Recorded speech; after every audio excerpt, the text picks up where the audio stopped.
What the heck is today's date here? I got the 9th of August 2018. So um, let me just go around the room real quick, get a couple of questions that you guys would like me to work on today, and then I'll try to get a good recording and get it posted up on the YouTube channel. What would you guys like covered today? Age before beauty, John. Go ahead. So, Dave, we're out here in Southern. We're starting to get a pretty good sized group for the amount of people we have in our MLS, and we're starting to see more S personalities coming in. And I'm realizing that we need to start doing some things to create unity for people to feel connected. That us D's don't really need anybody else, but I know we're attracting people that are going to need people. And I don't know if you had any input on that. We're trying to do some scheduled lunches that just people can show up and hang out with some of the leaders.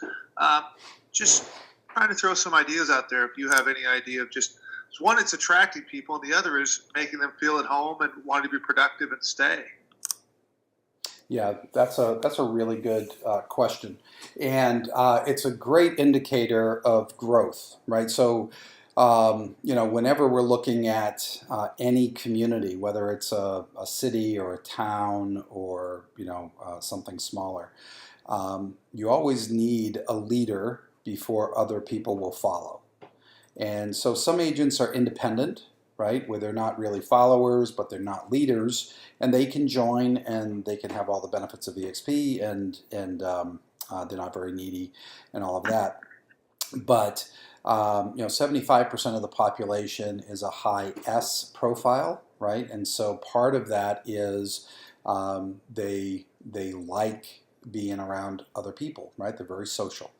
And so without a leader, they're going to starve socially, and that need won't be met, which means there's the possibility of attrition because they're going to go somewhere where they can get that. So I think one of the most important things that we can do as we're growing is to make sure that either you are the leader or you attract the leader that can help in an area. And so what I found best practices to be, and this is, I've been doing this 5.5 years here, but 7 years at my prior brokerage, right? So education is a reason to bring people together, right? And so it's so easy to do here, right? You could look at the calendar, see what's coming up for a session. Maybe it's a luxury session, maybe it's a internet lead generation session, whatever it is.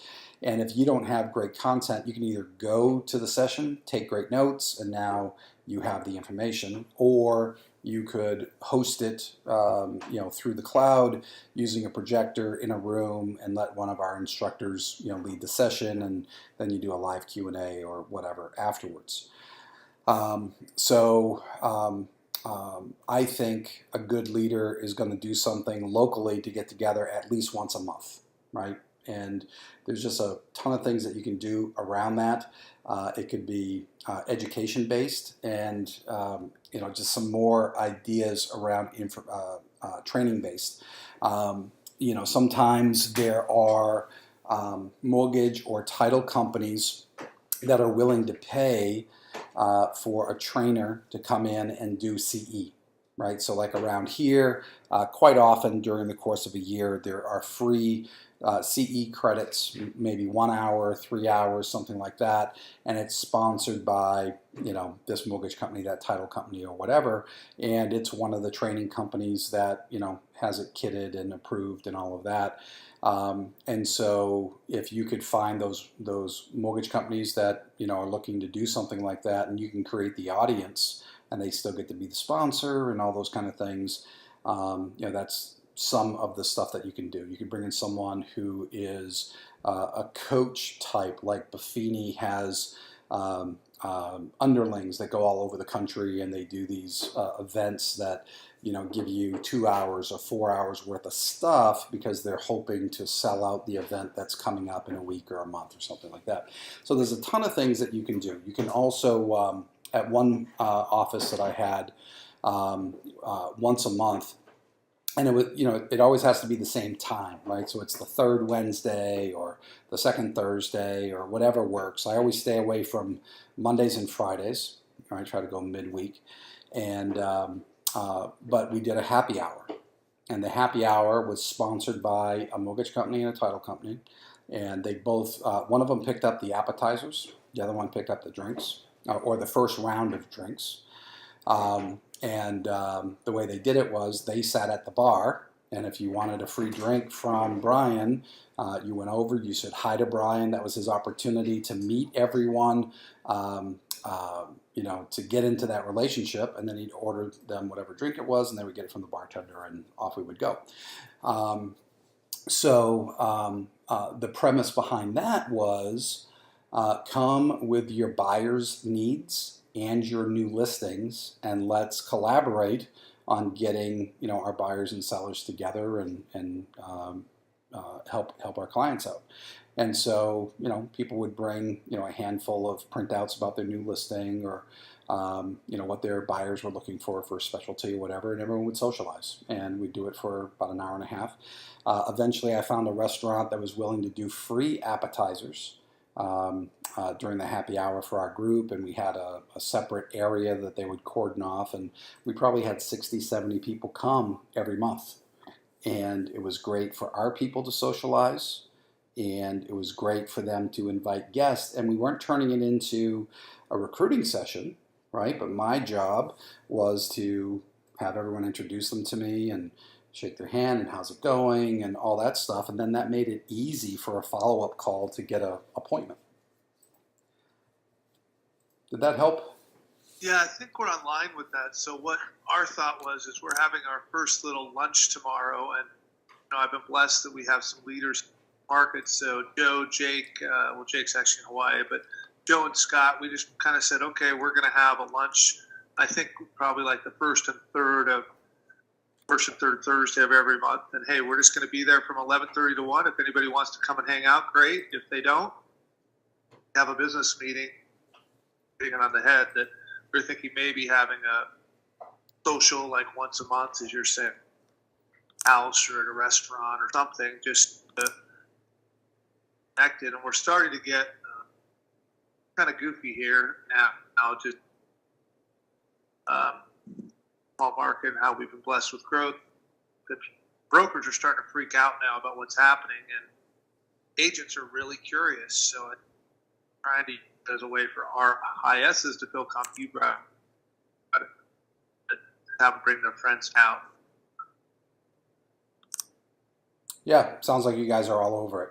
And then the next step for you guys as leaders is to be reaching out, in concentric rings out from your center there, and start looking at areas that are too far for you to be the leader, and start, making relationships and inroads there with people like yourselves, and say, look, we're looking for people like us in this market, and all you got to do is follow the blueprint that we've laid out, and we'll help you build it, right? So it becomes a lot of momentum to be able to replicate yourself because you're creating that success. That's kind of what we're hoping now is that our next major cities are an hour and a half south and 2.5 hours north, and just realize that show people what's happened in this market, and we're go to the next market and say, okay, if you guys want to do it, we'll help you. And Absolutely. I think we have some credibility now to be able to go in there and say, hey, this is what you can do. Absolutely. Absolutely. Yeah. And so I think the credibility part is huge. And we all get credibility, or we all have the ability to gain credibility on what our strengths are. And so you could have someone, who's building their company within a company and have done it for a period of time where now, there's month over month growth that, is, 10% or more in growth. Rev share checks start kicking in, about 4 to 6 months after that and start growing, and that gives validation. But there's a lot of people who come to the company who, don't have a focus on growth. Their number one priority is gaining more opportunity to serve clients and cut cost and all those kind of things on the sales side. And those people have tons of credibility. Also, I just spoke to someone I'm on the Icon vetting committee, and I interviewed 3 people this week for that process. And so, when you're talking with someone who's doing, 150 deals a year, and they're using KV Core for lead generation, and they're generating so many leads, they're able to feed 10 agents that they're mentoring and developing to become self-reliant, and all of that stuff. That's someone who can replicate and replicate and replicate, because now she can talk to everyone that she knows that's doing that kind of volume or wants to do that kind of volume, who wants to build a productivity coaching business or a mentoring business, and all of that. So, everyone that I talk to who wants to grow, I think the number one piece of advice is, be magnificent in what you do and show people how you can help them, right? And so if I were, bigger on listings like I was when I started, I would use that as my leverage point. If I was great at internet lead generation, that would be my point. If I was, good at agent attraction, that would be my point. So be really, really good at something, and that makes you attractive, which is easy to have the conversation. Just understand you're going to be attracted. You're going to be attractive to people who are interested in what you're good at. So you won't be attractive to everybody, right? And so lean on your upline support, your friends, those kind of things, and we can grow. We can grow faster than we are. The idea that trying to get everyone to use the story that we have here of 5 agents to months in this tiny market, and going that, and we've got leaders. It's hard because at some point we can almost be a little bit. I was scared 6 months ago, and now it's like we really have a story that people don't listen. It's kind of dumb. I look like the dumb one 6 months ago, and I'm trying to figure out how to present that in the right way to people.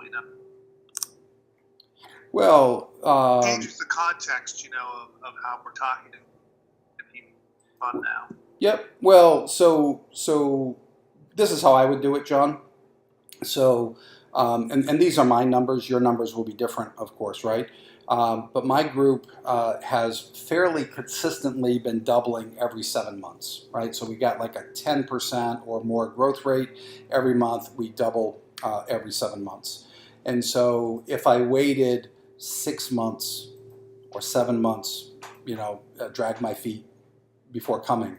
If today I'm at 80 people, I would be at 160 people. Or for me, we're at 1,300 people. I would be at 2,600 people if I had a 7-month head start, right? And so you can tell the story in a lot of different ways, but just if putting your own story in there, and what if you had an extra 6 months?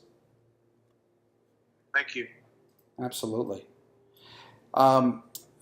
Before I jump over, I think Jason was the next one. But before I do that, I noticed that we have Aaron Browning in the room, and we have Allie in the room, and both of them have done the production requirements to be Icon agents with eXp Realty.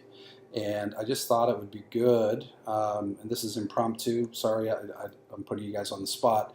I don't even know if you have headsets on and you can talk in here. So if you can, would you guys mind sharing what was said to you to get you initially interested in eXp Realty? So that would be number one. And then number two, what has your journey been to get you to icon status here? So I think for all of us, I think some of the easiest people for us to talk to are icons, because an icon has the biggest bonus, right?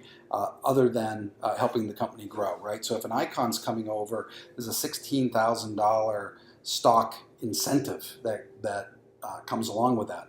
And so if I could have 10 conversations today, I would rather have it with 10 icons because I would focus on the icon bonus, right? So I thought for posterity's sake, if Aaron and Allie are both available to talk about that, I'd love to hear from you. So Aaron, do you have a mic on today? Hey Dave, how's it going? It's going great. Would you share with everyone what was the initial conversation, the initial thing that got you interested to hear about everything else, and talk about your value of becoming an icon? Okay, I'm sorry, I jumped in late. Initial convo that got me to move over to EXP? Yeah, if you could start with, what was said to at least get you interested enough to start listening, and then, what was the thing that you focused on the most, and then, what is it like to be recognized with an icon bonus? Yeah. Okay. Awesome. Yeah. So for me, it was about a year ago. It's low level leadership, to be honest. I had added up our team of, I think at the time it was four or five. I had added up all of our caps and what we were paying in rent. And this was in last July, and I put it all together, and it ended up equaling like $156,000. I wasn't looking to move. I was very happy with my last brokerage, but when I put that number on, I was just shocked. So I remember reaching out to a good friend of mine and mentor, Chris, and I had said, man, I don't know. I might need to open my own brokerage. And he at the time was also with my same company. Said, don't do that. It's going to distract you. It's going to, there's a lot of costs, a lot of overhead and everything else. He was like, I've been hearing a lot of things about EXP. And I remember making a joke at the company that gets bashed on Facebook. And he said, yeah. I said, yeah, give me a day. Let me go research it. I knew in 2 hours. I watched a few videos. I made a few calls, and that was it. Oh, that's great. And just talk a little bit about the last year for your journey to get awarded icon. Okay, and that's just in terms of like what we've been doing this year to get it. Yes. Yeah. Okay. Yeah. So for us, we do have a pretty good price point at $453. So that was the other real big perk, and it's helped with attraction, is that agents in my market are capping in 5 to 6, 5 to 7 units, which is absolutely fantastic. Our last brokerage, it was anywhere from like 15 to 25 units. So that's been a real big plus. So for us, it was just, it's just doing the same thing we were doing before. I actually think we're going to have a much better year this year than we did previously, which is going to be huge. Because I hear a lot of people, at least in my market, they're throwing stones saying, when you go to EXP, that production slows down a little bit because you get distracted with all the other shiny objects that EXP offers. And so we're pushing really, really hard to not let that be true for us. And it's been a lot of fun. Absolutely. Fantastic. Well, congratulations on the recognition there, and keep up the good work. Love being in business with you. I appreciate it, my friend. Fantastic. Allie, don't know if you have your headset on, but if so, would you mind contributing?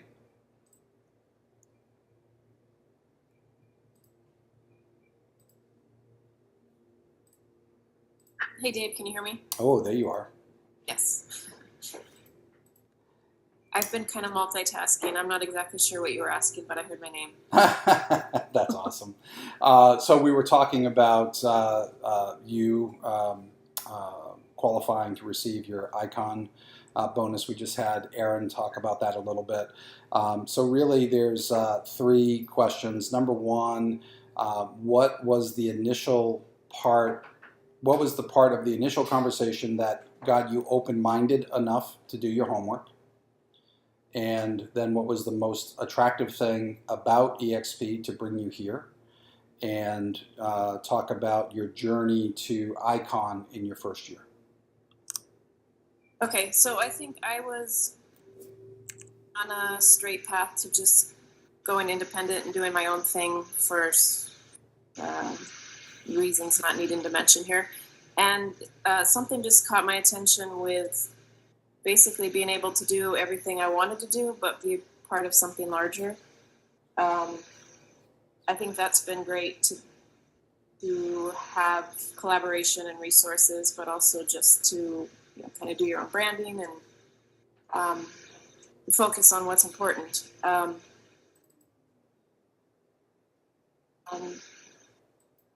I have a close team of 10, and then I guess I'm mentoring 2 others. And I think it's growth with, yes, there are a lot of shiny things. I think I heard you just mention that. But I mean, just focusing in and not getting overwhelmed with the shiny things, but focusing in on something and just having a solid plan with whether it's buyers or sellers or whatever. But everyone has something a little bit different. And there's just so many options. It's nice to have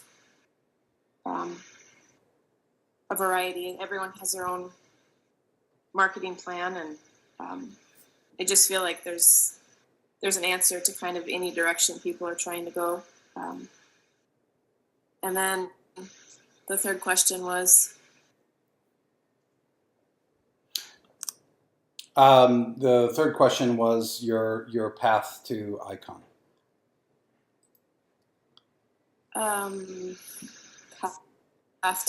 I don't know that I've changed anything. I'm just staying with EXP, so it did take a little bit to get up and going, but I don't know that I've changed anything other than having more lead sources than maybe what I started with. Yeah, that's great. Yeah. Well, that's great. Thank you so much for sharing, both of you.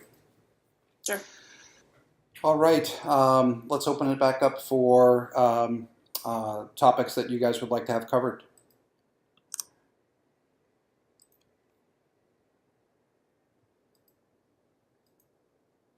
Well, Dave, I don't know.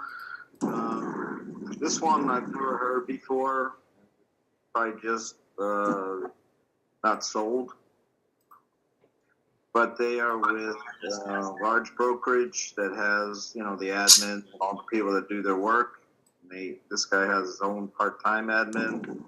And one of his objections was that if his admin went down, that they had backup admin ready for him. And I didn't really know how to address that. Yeah. I mean, that can be of value, right? And so if he was the only person with some admin in the area, maybe that's something that he can't get over initially. But imagine, if you will, that you have attracted 4, 5, 6 people like that, and they all have a part-time admin or a full-time admin or whatever. Typically those admin are self-employed, and if they're part-time, usually they're looking to pick up more work. And so now there's a pool of people that are all trained on our systems, and if someone goes down or on vacation or something, then you have resources, right? So I think it's about building out that local community that self solves it. I think at the end he told me his person was part-time, shared with another one, so that would fit, I think, is his current model. I just kept, that he'd make so much more that he could fit more admins, but yeah, I like your answer better. Okay. So that whole premise, right? Are you attracting someone who's a leader or a follower? It's hard to attract the followers until you have the leaders. And so if you were looking at a local market and you said, well, I got this team and they got an admin, and I'm building my team and I have an admin, and I got that team over there and they have an admin, and we're getting together socially and our admins know each other, and it's like, hey, would you be okay if I picked up some hours with your admin if mine went down, or those kind of things. And now you got people showing up to those things, and they're like, well, this is the thing I'm thinking about. Say, well, this is how we handle it. Right? And so it's getting enough leaders that infrastructure gets built out locally, which allows all of the followers to come, because it's more kitted for them.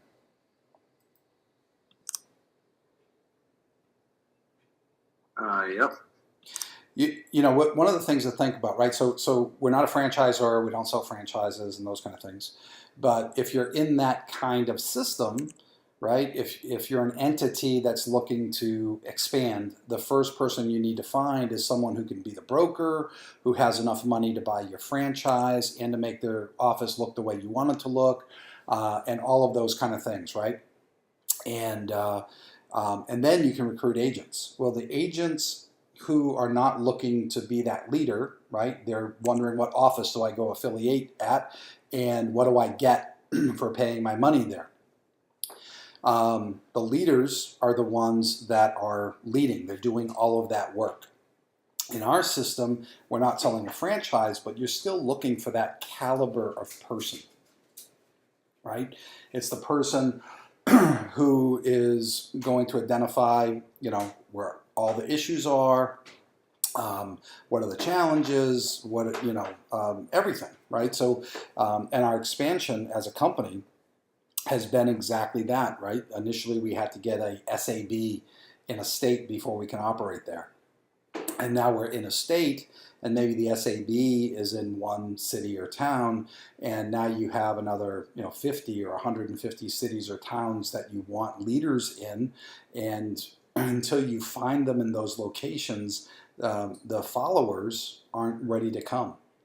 And so it's built in phases. If you look in the communities where we've been in for, you know, a year or two, and we have 100 people, the people who wouldn't have come 2 years ago are coming today, right? Because that infrastructure starts to build out, the local culture builds out, the fact that we have a summer potluck barbecue, or we have a Christmas or a holiday party, or, you know, whatever it is, you know, that makes people feel good, right? So the hard part is being the leader, and then finding the leaders, and then helping them build out. And once you get that machine going, that's where it starts to become really fun.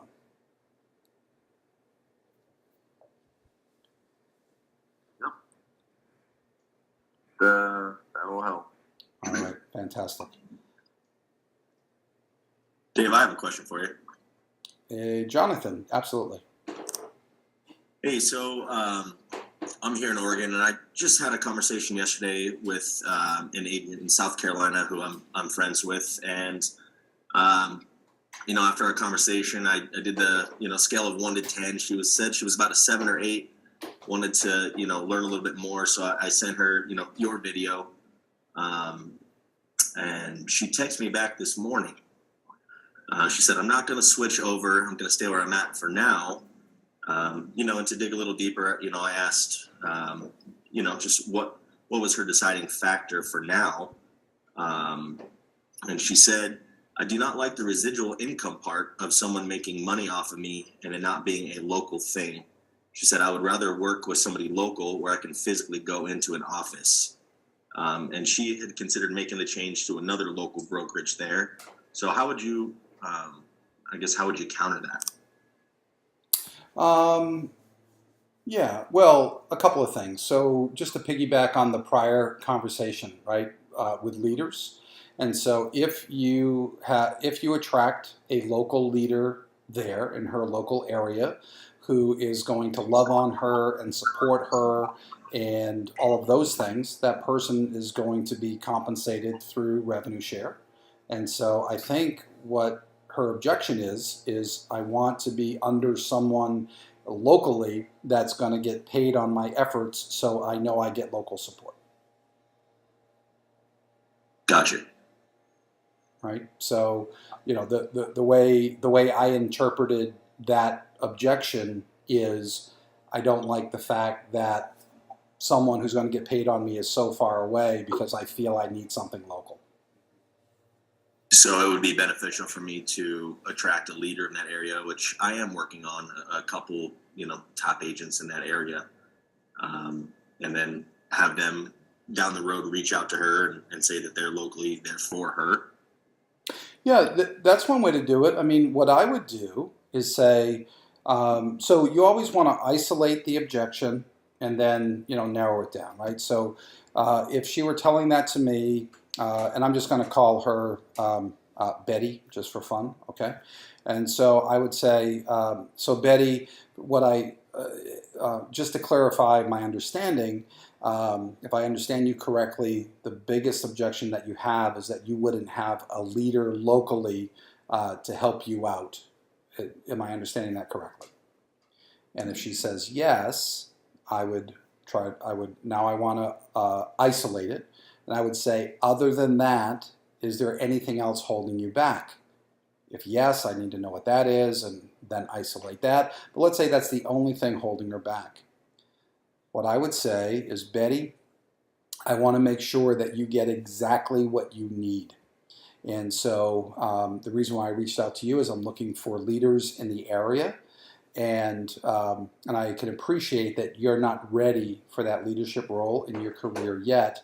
And I need to get a leader in here first, which would be a good fit for you. The best thing that I can do is, get that person in, and I need your help. Who are the top 10 people that you consider the best leaders in the area? Who would you follow? That makes a lot of sense. Thank you. Right? And then I would work on that. That's a little exercise. And if I only got one, great. If I got 10, wonderful. If she rattled off, 5 or 10 more, great. And then let's say Fred was one of those people. I would call Fred and say, Fred, this is Dave. I know you don't know me, but I was given your name as one of the most influential agent leaders in the area. Quite frankly, I have an agent who is very seriously looking to make the move over, but we don't have a leader that they want to follow in the local area. So I want to talk to you about being that leader, working with me on my expansion team. Do you have 15 to 30 minutes that you can set aside a little bit later in the week to talk with me? Or I can talk to you now, whatever's better. What would you do on a person was? I'm sorry, I didn't understand that. What would you do when they ask who was the person that told you they were a leader? Yeah, what I would say is I'm glad to share that with you if we get into business together, because I would actually have them be part of your group. But at this phase, it's confidential, just like I wouldn't ever tell anyone that you and I were talking at this point.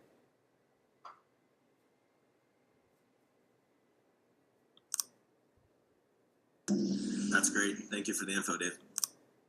Absolutely. Dave, I have a question for you. Go ahead, Darren. So you get the potential leader on the phone, and they say, okay, I do have 30 minutes to talk. What's the first step that you take? Meaning, how do you start? Do you give a quick overview, or so? Assuming they know very little or nothing about EXP. How do you handle that first move on your part? Yep. So really good question. Thanks for asking. So I always try to ask, what do you know about EXP so far, right? Because if they're already talking to someone, already in the process, whatever, I want to encourage them to continue those conversations, right? So that's first. So assuming that they don't know anything, or they know very little, or they had a conversation with someone a year ago, but there's been no ongoing relationship, whatever, then okay, it's a conversation that I can put the effort in and get the reward. And so this is my exact scripting. And I'll role play it with you. Is that okay, Darren? That would be great. Okay. And again, I'm assuming that I'm calling a leader. And so it would go like this. Hey, Darren, love to share with you what we're doing here. I'm looking at you as a leader because of the referral that I got, or because of what I read in your bio, or because I knew you from my previous company or reputation, whatever it is, right? So it's following that CATS protocol that's on the YouTube channel. Compliment, attract, take away, and schedule, right? So you always got to have a strong compliment, or you shouldn't be in conversation with somebody. But now you've agreed that you might be open to it. This is what I say. I say, Darren, listen, I really want to talk to you about the leadership opportunity, and that would be working with me to expand our company in your area. And so for you to fully understand the opportunity, I think you need to look at it from two perspectives. One is it a great opportunity for the agents that we're going to attract? And number two, is it a great opportunity for you as a leader? So let's start with the first thing. I'm gonna talk to you just like you're an agent. I'm gonna tell you the 5 pillars. Yes, we've upgraded it from 4 pillars to 5 pillars. I'm gonna talk to you about the 5 pillars, and you're gonna let me know whether you think that's compelling to agents in your area, and then we can talk about how we would work together. Is that fair, Darren? Yeah, sounds good. Okay, so pillar number 1, technology. I'm focusing on KV Core and how that can help agents generate more leads. Pillar number 2, education, and the 15 to 20 hours that we do across broad disciplines in real estate that can help an agent be better at their skill set. Number 3, the financial model, which is how does the 80-20 and the cap work, and what's the fee structure and all of that? Is that competitive in the area? If they're a team, how does the half cap work, and is that competitive in the area? Pillar 4 is the equity model, and is that compelling?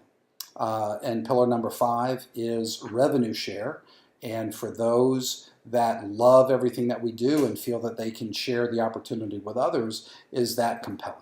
And so that might be a 15-minute or a 30-minute conversation, and I'm hitting everything at a conversational level.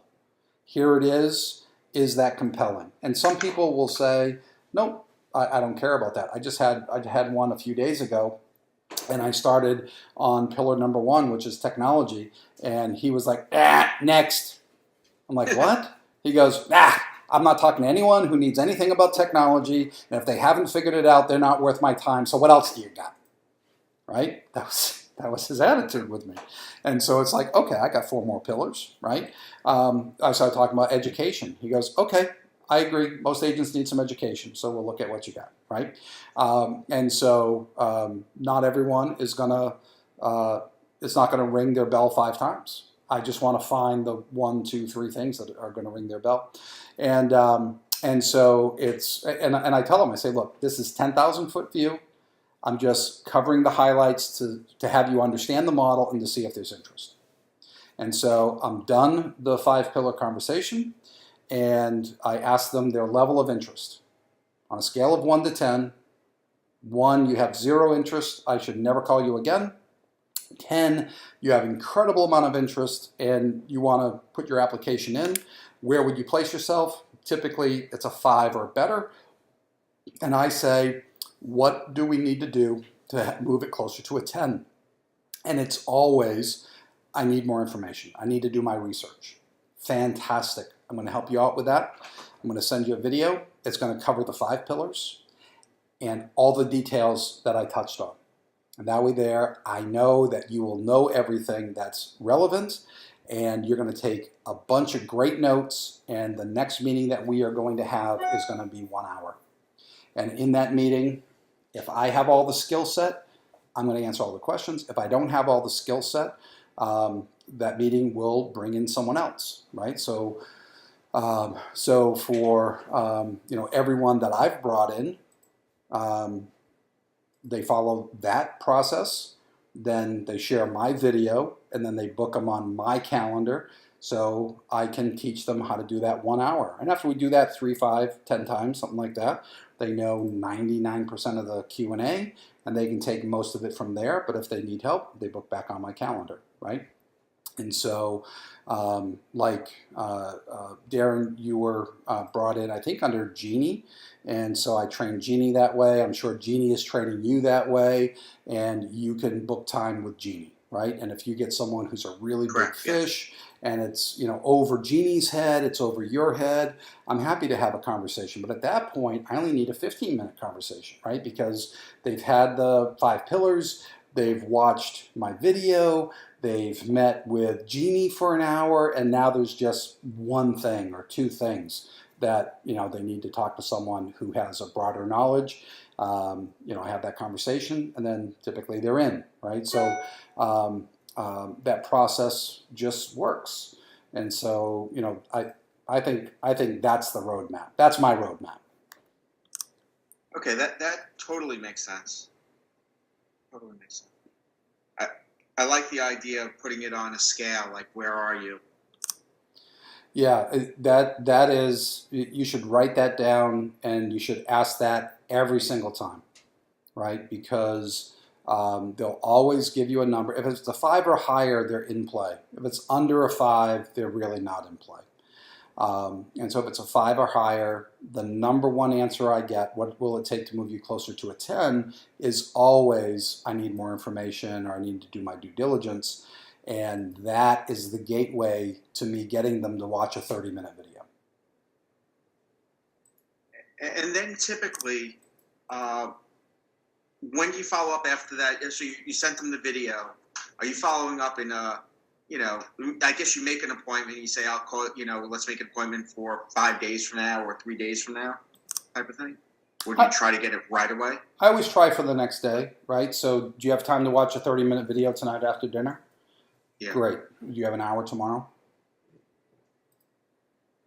Okay. And for me, and I've, you know, my little group, we got 1,300 people in our group. I think we're in 44 states now, 3 Canadian provinces. So most of the appointments that I've ever done are here in the cloud office or on the phone. But now we're doing some growth locally, and I love that because I can meet someone for breakfast, lunch, dinner, happy hour, have a beer, and you know the close ratio is 10 times higher with someone face to face, right? And when I'm meeting with them, I can tell whether there's someone that I want to pour into, right? And so sometimes I'll meet with someone and be like, Lord, no, let someone else bring them in. And I don't follow up with them. I'm really not interested in pouring my life into the person because they're not the kind of person that I'm going to gel well with. And that's okay, right? I'll let someone else bring them in if they choose to. But I meet with someone and they're bright and they're articulate and they ask great questions and they're engaging and they're positive. They have a good energy level. It's like, boy, I like being around this person. I could have breakfast with this person just for having breakfast with them, right? You know, I could do a potluck with this person. I could invite this person to come boating with me and enjoy my time with them, right? Those are the people I want to pour into. So, just to follow up, when you say your video, what video are you talking about? I have a 32-minute video on my personal YouTube channel. Okay. Yeah, it's due for an update. I'm actually taking 3 weeks off here, starting this weekend, and so in that time off, I will have time to update the video. So it doesn't have the changes since July 2nd in there. So whenever I send it out, I just add a little line and say I'm in the process of updating this video. There are a couple of changes. Number one, instead of $99 to join, it's $149, and instead of $420 university fee, it's $35 per month. Same money, easier payout. And then I'll answer all their questions when we talk. So, but I'm due to update it, and I'm going to do it in the format of the 5 pillars, right? So you can have a cursory overview of the 5 pillars in your conversation. You can send out my video, which will go over the 5 pillars, reinforcing it, but with all the details in there, right? So, for example, you know, this is what the stock bonuses are today for closing your first deal this year, for hitting your cap, and for attracting someone. But once we go over 16,000 agents, it's going to go to this, right? So it'll give more detail than you would do in a quick conversation. But what it'll do is to make sure that we've touched on the entire fee structure, on all of the stock benefits and incentives the right way, using the right words. It'll cover revenue share and the value of that the right way.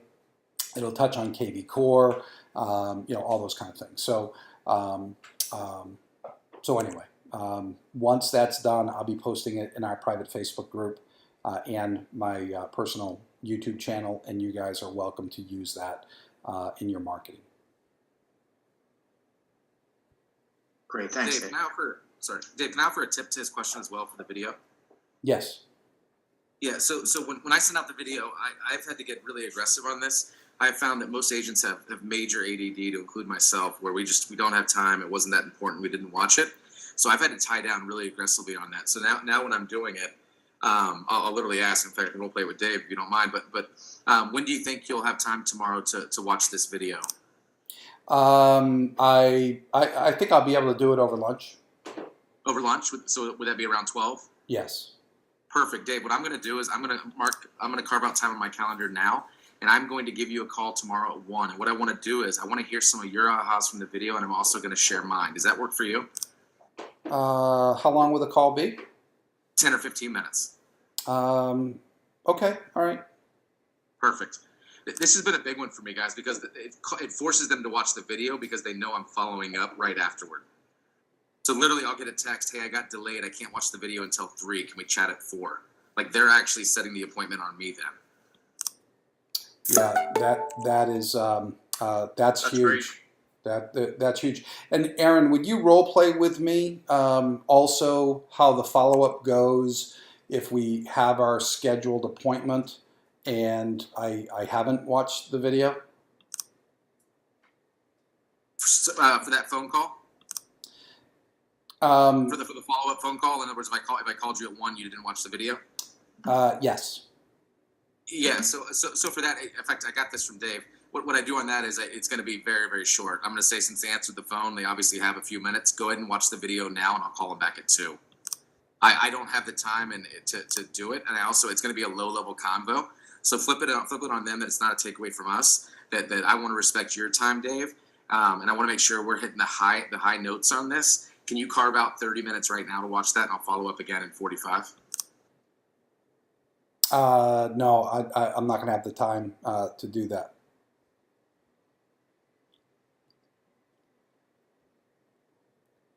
I'm just back to back on appointments. What would you say there?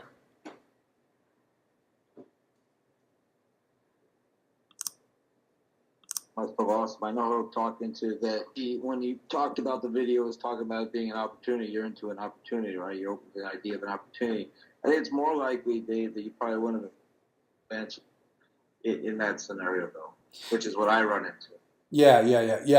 So when you're if they didn't watch it and then you call them back, they still didn't watch it, right?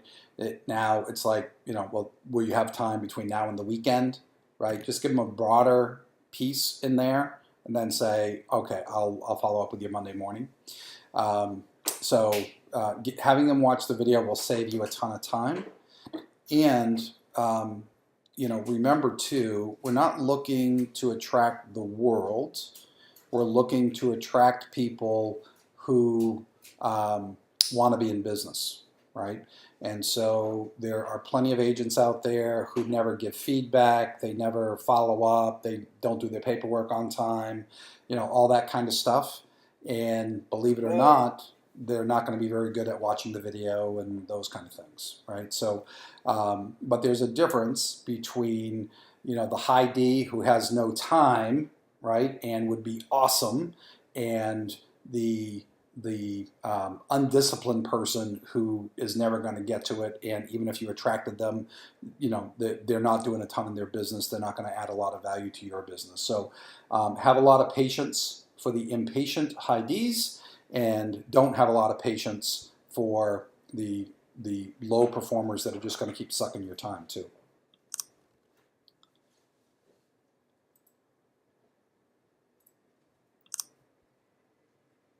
Does that make sense? Yes. All right, we have time for one last dialogue or question.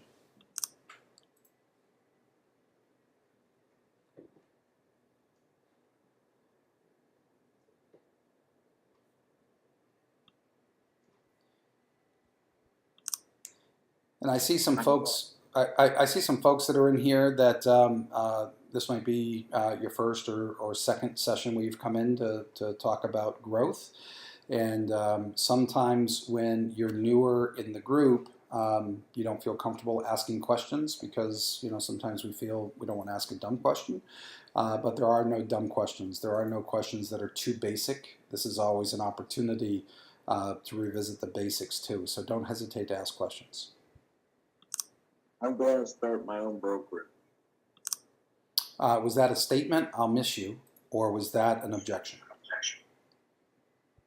I guess it's an objection. Yeah, so if someone tells me that they're going to start their own brokerage, that's fantastic. How far along are you in the process of doing that? My license and my idea. Okay, so it's just early. You're early in the thought process on that.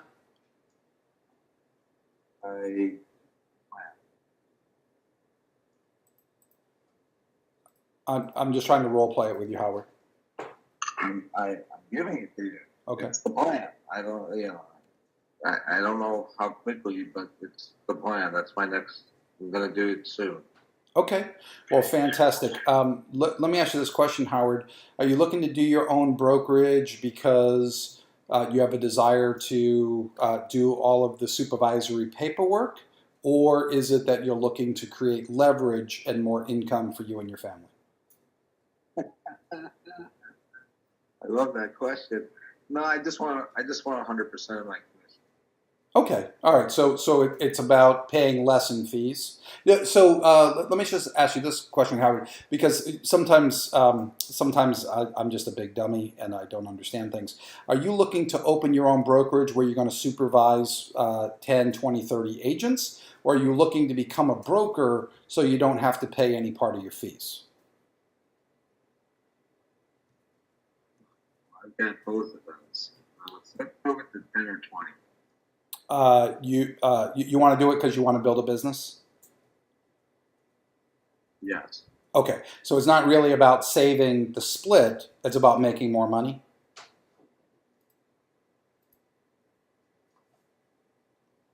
Is that right? It's both. Well, so you know that if you're going to run a brokerage and support 20 agents, your expenses are going to be more than your split is today, right?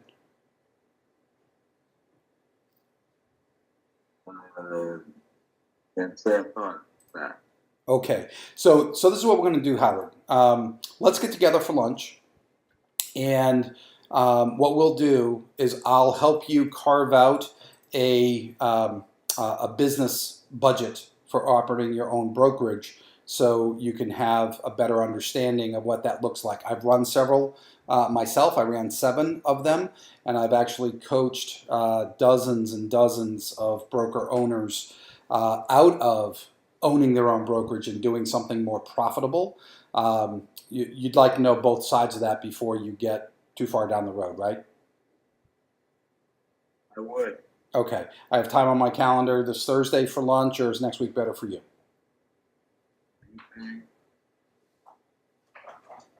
Okay. So that's how I would handle that, Howard. You handle it. I'm ready to decide. Pardon me? I'm ready. Good, good. All right, everyone. Thank you so much for asking great questions. Thanks for participation from everybody. I really appreciate you guys. Hope you're having the best summer of your life. Let's keep it growing. I'll talk to you guys soon.